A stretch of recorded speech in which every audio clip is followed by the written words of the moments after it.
मित्रों, डायबिटीज़ के उपचार के 3 प्रमुख अंग हैं: जीवन शैली में परिवर्तन, डायबिटीज़ संबंधित जानकारी एवं डायबिटीज़ ठीक करने की दवाएं अथवा इंसुलिन।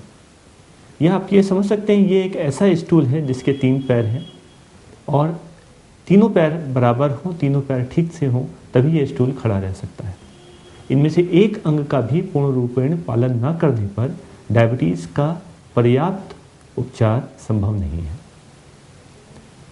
डायबिटिक जीवन शैली, जिसमें खान पान में परहेज एवं व्यायाम, ये 2 प्रमुख अंग होते हैं। खान पान का परहेज हम समझ चुके हैं। डायबिटीज़ में व्यायाम की क्या उपयोगिता है एवं यह हमें कैसे करना चाहिए, इसको समझने की अत्यधिक आवश्यकता है। यह इसलिए क्योंकि व्यायाम हमारे जीवन शैली का एक अंग सामान्य तौर पे नहीं देखने को मिलता। हम आजकल बहुत ही निष्क्रिय जीवन शैली व्यतीत करते हैं। हम यह मान के चलते हैं कि हम बहुत मेहनती हैं और सारा दिन सुबह 6 बजे से रात के 12 बजे तक बहुत परिश्रम करते हैं, जबकि वास्तव में यह सत्य नहीं है। यदि हम घर में काम कर रहे हैं, आज के युग में मेहनत के कार्य हमारी जीवन शैली में नहीं है। यदि हम दुकान या ऑफिस में जा रहे हैं, तब भी हमारी जीवन शैली में कोई मेहनत का काम नहीं बचता है। यह थकान दे सकता है, परंतु इसको एक्सरसाइज का नाम नहीं दे सकते। तो पहली आवश्यकता यह जानने की है कि यह व्यायाम हमारे डायबिटीज़ के ट्रीटमेंट के लिए आवश्यक क्यों है। देखिए, डायबिटीज़ में ब्लड शुगर का स्तर सामान्य से अधिक बढ़ा होता है। जितना हम भोजन करेंगे वह इस शुगर के स्तर को और बढ़ाएगा। जितना हम हाथ पैर चलाएंगे, व्यायाम करेंगे, मेहनत करेंगे, उतना मांसपेशियां उस शुगर को इस्तेमाल करेंगी और ब्लड में शुगर का स्तर घटाती जाएंगी। इस प्रकार बिना किसी दवा के, केवल एक्सरसाइज के द्वारा हम ब्लड शुगर का स्तर काफ़ी घटा सकते हैं और इससे डायबिटीज़ के ट्रीटमेंट में बहुत फ़ायदा ले सकते हैं। अब आप ये समझें, एक समय की एक्सरसाइज जिसमें हमारा लिवर में संग्रहित ग्लाइकोजन, जो कि एक स्टोर का माध्यम है, वह ग्लाइकोजन यदि हम समाप्त कर पाते हैं, जिसके लिए हमें 1 घंटा ब्रिस्क वॉक, तेज चाल से चलना होगा, जो हमारे शरीर के, हमारे लिवर के ग्लाइकोजन को उपयोग में ले आए, वह हमारी इंसुलिन एवं दवाओं की कार्यक्षमता में काफ़ी अधिक वृद्धि करता है। तो यदि हम 1 घंटा तेज चाल से चलते हैं तो हमारी दवाओं की रिक्वायरमेंट काफ़ी कम हो जाती है। यदि दवाएं शरीर में काम नहीं करी, हमें इंसुलिन लेने को बताया जा रहा है, तो यह आवश्यकता भी काफ़ी अधिक कम हो जाती है। तो इस प्रकार नियमित रूप से व्यायाम करके हम दवाओं की संख्या भी कम कर सकते हैं और इंसुलिन लेने से भी बच सकते हैं।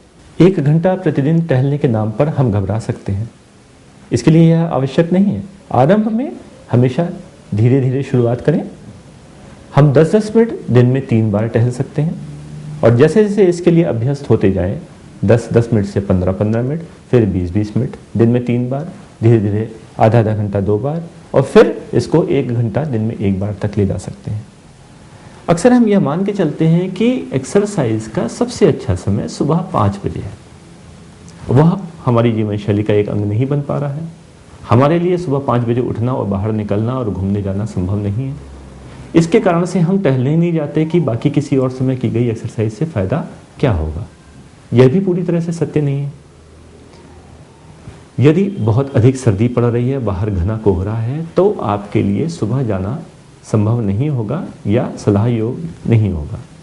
ऐसी अवस्था में जब दिन में मौसम आरामदायक हो जाए, खुली धूप निकल आए, आप उस वक्त जाएं।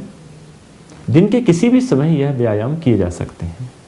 आवश्यकता इतनी है कि भोजन करने के बाद 2 घंटे तक, जब हमारे शरीर को उस भोजन को पचाने की आवश्यकता है, उस समय हम अपनी एनर्जी एक्सरसाइज में ना लगाएं। भोजन करने के 2-2.5 घंटे पश्चात हम हल्का व्यायाम कर सकते हैं। तो इस प्रकार हम व्यायाम को किसी भी दिन के किसी भी समय में कर सकते हैं। यदि घर से बाहर टहलना जाना संभव ना हो, तो काफ़ी एक्सरसाइजेज ऐसी हैं जो घर में भी की जा सकती हैं, जैसे एक्सरसाइज वाली साइकिल पे चल के इसे चलाना। यदि हमारे घुटनों में दर्द है और चलने पे यह दर्द बढ़ जाता है, तब यह साइकिल हमारे लिए काफ़ी उपयोगी हो सकती है। एक्सरसाइज वाली साइकिल जिसको हम एक जगह रख के एक कंफर्टेबल समय में टीवी के सामने बैठकर बिना रेजिस्टेंस लगाए, बिना उसे और भारी किए हम उसको चला सकते हैं। आरंभ में उसको हम धीरे धीरे आराम से चलाएं और धीरे धीरे उसकी स्पीड बढ़ाते जाएं, बजाय इसके कि हम उसका रेजिस्टेंस बढ़ा के उस साइकिल को रिक्शे की तरह से बना दें। इस प्रकार की गई एक्सरसाइज से हमारा शरीर का वजन हमारे घुटनों पे नहीं पड़ता एवं घुटनों का दर्द बढ़ता भी नहीं है और घुटनों में अगर आर्थराइटिस है तो वह भी नहीं बढ़ती। यदि ऐसी हमें कोई परेशानी नहीं है तो हम ट्रेडमिल का इस्तेमाल कर सकते हैं। ट्रेडमिल जिसमें खड़े होकर और हम उसके ऊपर दौड़ते रहें। दौड़ने से घबराएं नहीं, हम आरंभ में उसको धीमी चाल से चलाकर जब उसके लिए अभ्यस्त हो जाए तब उसकी चाल धीरे धीरे तेज करते हुए हम तेज स्पीड पर जा सकते हैं। आजकल कुछ मशीनें चली हैं जो लिटा के और पैरों में वाइब्रेशन उत्पन्न करती हैं, जिसको हम बहुत अद्भुत समझकर उनको इस्तेमाल में लाते हैं। यह ध्यान रखें कि कुछ वाइब्रेटर्स जो पेट को हिलाते हैं या कुछ वाइब्रेटर्स जो हमारे पैर को हिलाते हैं, इसमें हम एक्टिवली कोई एक्सरसाइज नहीं कर रहे। जिस एक्सरसाइज को, जिस व्यायाम को हम अपनी मेहनत से नहीं कर रहे, वह हमको कभी वो फ़ायदा नहीं दे सकता जो हमें अपना चलकर, साइकिल चलाकर, ट्रेडमिल में या जॉगिंग करके मिल सकता है।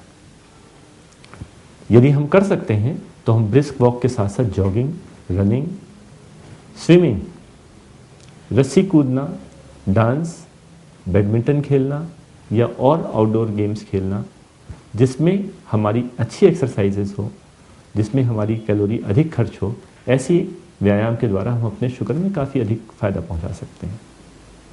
तो अब बात करते हैं इन व्यायाम से हमें डायबिटीज़ में क्या लाभ मिलता है। जैसा हमने डिस्कस किया, जब हम एक्सरसाइज करते हैं तो मांसपेशियां ग्लूकोज को इस्तेमाल करती हैं और ब्लड में ग्लूकोज का स्तर कम होता जाता है। एक्सरसाइज के बाद हमारे ब्लड शुगर में काफ़ी कमी देखी जा सकती है। दूसरा लाभ, एक्सरसाइज करने से यदि हम उसको एक अच्छी मात्रा में कर रहे हैं, जैसा हमने डिस्कस किया कि लीवर में ग्लाइकोजन ख़त्म हो जाए, इतनी देर तक हम एक्सरसाइज कर रहे हैं, तो यह हमारे शरीर में दवाओं की एवं इंसुलिन की कार्यक्षमता को बढ़ाता है। इससे हम दवाओं की मात्रा कम कर सकते हैं। तीसरा महत्वपूर्ण फ़ायदा, एक्सरसाइज करने से हम अपना वजन घटा सकते हैं, जो दवाओं का असर बढ़ाता है। वजन हमारे डायबिटीज़ के साथ में सारे कॉम्प्लिकेशंस को बहुत तेज़ी से बढ़ाता है। यह एक्सरसाइज द्वारा सफलतापूर्वक घटाया जा सकता है। और चौथा, बहुत ही महत्वपूर्ण फ़ायदा, एक्सरसाइज करने से हमारे शरीर में रक्त का संचार तेज होता है। कहीं पे रक्त प्रवाह में अगर रुकावट आ रही है, खून की नलियों में ब्लॉकेज हो रहा है, जिससे हमें हार्ट अटैक या पैरालिसिस हो सकता है, यह संभावनाएं हम एक्सरसाइज करके काफ़ी कम कर सकते हैं, क्योंकि तेजी से बहता हुआ रक्त हमारे रक्त प्रवाह में आने वाली ऑब्स्ट्रक्शंस को खोलता है। इस प्रकार जो काम हम बहुत दवाओं से या एंजियोप्लास्टी से कराते हैं, उसकी बचाव हम एक रेगुलर नियमित व्यायाम के द्वारा कर सकते हैं। तो इन 4 फायदों के लिए, ब्लड ग्लूकोज घटाने के लिए, वजन घटाने के लिए, दवाओं की संख्या कम करने के लिए एवं इंसुलिन की ज़रूरत कम करने के लिए और हार्ट अटैक और फालिज से बचाव के लिए एक्सरसाइज को हमें अपने जीवन का एक नियमित अंग बनाना होगा। डायबिटीज़ के ट्रीटमेंट में यह हमें खान पान में नियंत्रण एवं दवाओं की भांति ही लाभदायक सिद्ध होगा। तो हम आशा करते हैं कि आप अपनी दिमाग की संकुचित प्रवृत्ति को छोड़कर एक सक्रिय जीवन शैली की तरफ ध्यान देंगे एवं डायबिटीज़ के ट्रीटमेंट में अपना सक्रिय योगदान प्रदान करेंगे।